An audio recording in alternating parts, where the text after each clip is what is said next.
एक दिन कोमल अपनी भैंस के लिए जंगल में चारा काटने जा रही थी। तभी पास के एक बरगद के पेड़ पर एक जादुई तोता बैठा था। उसने कोमल को देखकर कहा,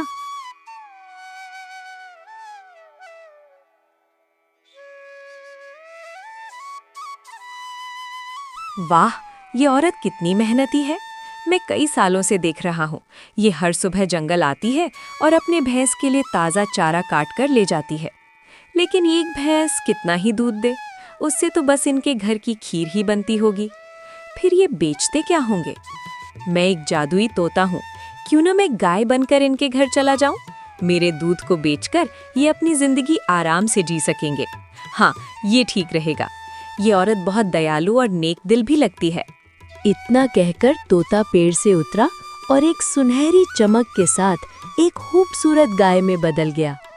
फिर वो कोमल के पास गया और बोला, हे दयालु औरत, इस जंगल में मेरा कोई नहीं है, मैं अकेली हूँ। क्या तुम मुझे अपने घर ले चलोगी? मैं तुम्हें बदले में ढेर सारा दूध दूंगी। कोमल ने गाय की बात सुनकर आश्चर्य से कहा, ये क्या? मैं कोई सपना तो नहीं देख रही?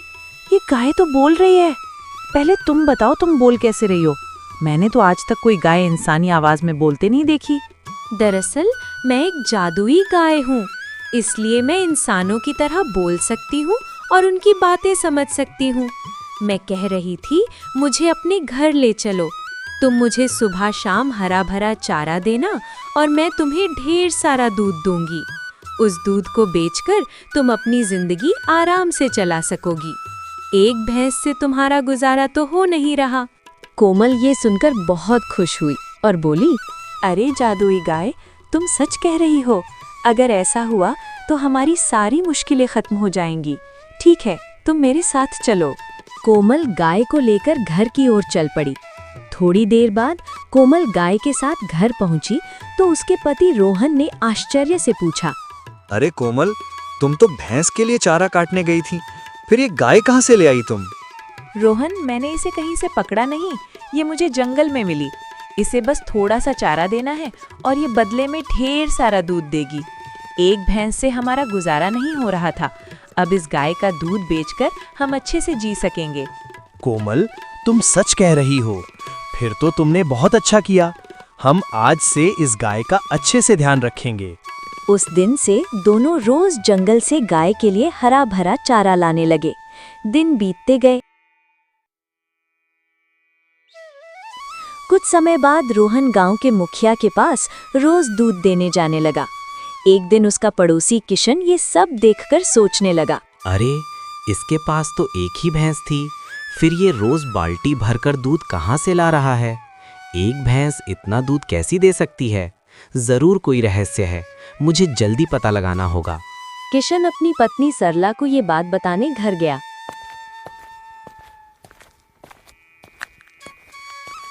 घर पहुंचकर बोला, सरला, तुम तो जानती हो कि रोहन के पास सिर्फ एक भैंस थी, फिर वो कहाँ से रोज बाल्टी भर भर के दूध बेच रहा है? हमें जल्दी पता लगाना होगा, वरना वो हमसे भी अमीर हो जाएगा। ये जी, अगर ऐसा है तो जाइए और जल्दी पता लगाइए। मैं ऐसा होता नहीं देख सकती। हाँ ठीक है, मैं अभी जा रहा हूँ। वो रोहन के घर पहुंचा और चुपके से सब देखने लगा। रोहन गाय से बातें कर रहा था। मेरी प्यारी गाय और चारा खाएगी, मैं अभी लाता हूँ। नहीं रोहन, आज तुमने मुझे बहुत चारा खिला दिया, अब मैं और नहीं खा सकती। किशन गाय को बोलते हुए देखकर हैरान रह गया। अरे, ये गाय तो बोल रही है, ये कैसे हो सकता है? गाय भी इंसानों की तरह बोलती है। रोहन, आज मैं तुम्हें ढेर सारा दूध दूंगी। जितना दूध चाहिए उतनी बाल्टियां रख दो। कल सुबह वो सारी बाल्टियां दूध से भरी होंगी। नहीं रूही, तुम पहले जितना दूध देती थी उतना ही दो। ज्यादा लालच अच्छा नहीं, हमारा गुजारा अच्छे से हो रहा है। वैसे तुम्हें मेरे घर अच्छा लग रहा है ना? तुम्हें चारा देने में तुम्हें परेशान नहीं हूँ। हाँ रोहन, मैं बहुत खुश हूँ। हमारे दूध से तुम्हें फायदा हो रहा है ना? हाँ रूही, तुम्हारे दूध से हमें 2 वक्त की रोटी मिल रही है। अच्छा, तो ये जादुई गाय है जो बाल्टी बाल्टी दूध देती है। मुझे जल्दी कुछ करना होगा। हाँ, कल जब रोहन गाय को जंगल ले जाएगा, मैं उसे मार दूंगा। फिर देखता हूँ ये दूध कहाँ से लाता है। रोहन, एक जरूरी बात सुनो। अगर मुझे कुछ हो जाए या कोई मुझे मार दे तो तुम चिंता मत करना। जिस पेड़ के नीचे मैं कोमल को मिली थी उसकी पत्तियां मेरे सिर पर रख देना, मैं फिर से जीवित हो जाऊंगी। रूही, ऐसी बातें क्यों करती हो? मेरा किसी से झगड़ा नहीं, कोई तुम्हें क्यों मारेगा? चलो, मैं तुम्हें जंगल ले चलता हूँ। कोमल, मैं रूही को जंगल ले जा रहा हूँ। अगर देर हो जाए तो चिंता मत करना, ठीक है? लेकिन जंगल में सावधान रहना, वहाँ जंगली जानवर होते हैं। वहाँ रूही हरा भरा चारा खाने लगी। तभी रोहन ने सोचा, आज बहुत गर्मी है, एक काम करता हूँ, मैं उस पेड़ के नीचे थोड़ा आराम कर लेता हूँ। वो पेड़ के नीचे जमीन पर बैठ गया। इधर किशन झाड़ियों में छिपा था। इस गाय को मारना ही पड़ेगा, ये मेरे रास्ते का कांटा है। तभी रूही जोर जोर से चिल्लाने लगी। रोहन नींद से जागा और बोला, अरे रूही को क्या हुआ? मुझे देखना चाहिए। वो गाय के पास पहुंचा और देखकर स्तब्ध रह गया। गायत्री मर चुकी थी। रोहन बहुत दुखी हुआ और उसकी आंखों से आंसू बहने लगे। हे भगवान, ये कैसे हो गया? मेरी रूही कैसे मर गई? अब मैं कोमल को क्या जवाब दूंगा? रोहन उदास होकर घर लौटा। तभी कोमल ने पूछा, रोहन, क्या हुआ? तुम इतने दुखी क्यों हो? और रूही कहाँ है? कोमल, मैं तुम्हें कैसे बताऊं? रूही अब नहीं रही, वो मर गई। ये क्या कह रहे हो? वो तो जंगल में चारा खाने गई थी। बताओ क्या हुआ? मैं जंगल में पेड़ के नीचे सो रहा था, तभी अचानक रूही की चीख सुनाई दी। जब मैंने देखा तो वो मर चुकी थी। कोमल, चिंता मत करो, मुझे रूही का रहस्य पता है। मैं जंगल से पत्तियां लाता हूँ, ठीक है? लेकिन सावधानी से जाना। रोहन जंगल गया और उस पेड़ की पत्तियां तोड़कर गाय के पास पहुंचा। उसने पत्तियां गाय के सिर पर रखीं। तभी एक तेज रोशनी के साथ रूही जीवित हो गई। रोहन खुश होकर बोला, रूही, तुम वापस आ गई। भगवान का लख लख शुक्र है। पता है, मुझे तुम्हारे बिना अच्छा नहीं लग रहा था। कोमल और मैं रो रो कर बुरा हाल हो गया। रूही, अब मैं ठीक हूँ, चलो घर चलते हैं। कोमल मुझे देखकर खुश होगी। रोहन गाय को लेकर घर गया और कोमल को सब कुछ बताया। कोमल खुशी होकर बोली, गायत्री, पता है तुम्हारे बिना हम परेशान हो गए थे। कोमल, अब चिंता मत करो, मैं फिर से लौट आई ना। मुझे अब प्यार से गुनू कहकर बुलाना। रोहन, घर में खाने को कुछ नहीं है, अब क्या करें? मोहन, बाल्टी लाओ, मैं तुम्हें ढेर सारा दूध दूंगी। गुनू, पहले जितना दूध देती थी उतना ही दो, वो हमारे लिए काफी है। रोहन बाल्टी लाया। एक जादुई रोशनी के साथ बाल्टी दूध से भर गई। कोमल बोली, गुनू, तुम्हारा दूध तो बहुत गाढ़ा है, लेकिन अभी हमारे पास चारा नहीं है। कोई बात नहीं, हमारे पास अमरूद का पेड़ है, उसकी पत्तियां लाओ, वही खा लूंगी। तभी किशन पीछे से आया और ये सब देखकर हैरान हो गया। मैंने तो इस गाय को मार दिया था, फिर ये कैसे जीवित हो गई? मुझे फिर से कुछ करना होगा। कोमल, मैं मुखिया के पास दूध देने जा रहा हूँ। अगर देर हो जाए तो चिंता मत करना, ठीक है? लेकिन थोड़ा जल्दी लौटना। रोहन जंगल के रास्ते मुखिया के घर गया। रास्ते में उसने एक बूढ़ी औरत को कुटिया के सामने रोते देखा। अरे अम्मा, आप रास्ते में बैठकर क्यों रो रही हैं? बेटा, मुझे 2 दिन से भूख लगी है, कुछ खाने को मिल जाए तो अच्छा होता।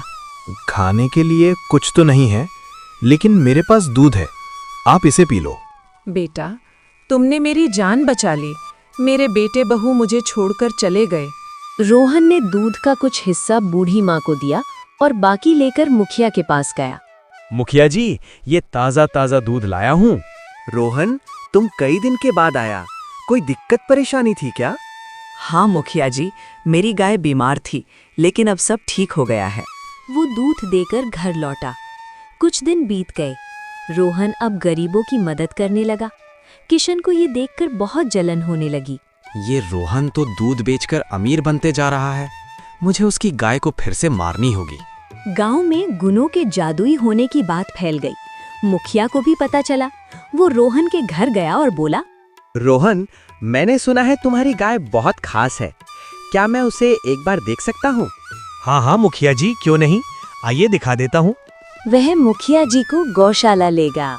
रोहन, मुझे यकीन नहीं आ रहा है, क्या ये गाय मेरे सामने दूध दे सकती है? हाँ, क्यों नहीं, देखिए। उसने एक बाल्टी रखी।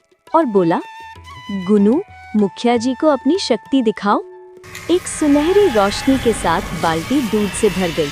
मुखिया लालच में आ गया और बोला, रोहन, ये गाय मुझे दे दो, मैं तुम्हें बहुत सारा धन दूंगा। नहीं मुखिया जी, ये गाय मैं नहीं बेच सकता। मुखिया ने गाय को छूने की कोशिश की, लेकिन उसके हाथ जलने लगे।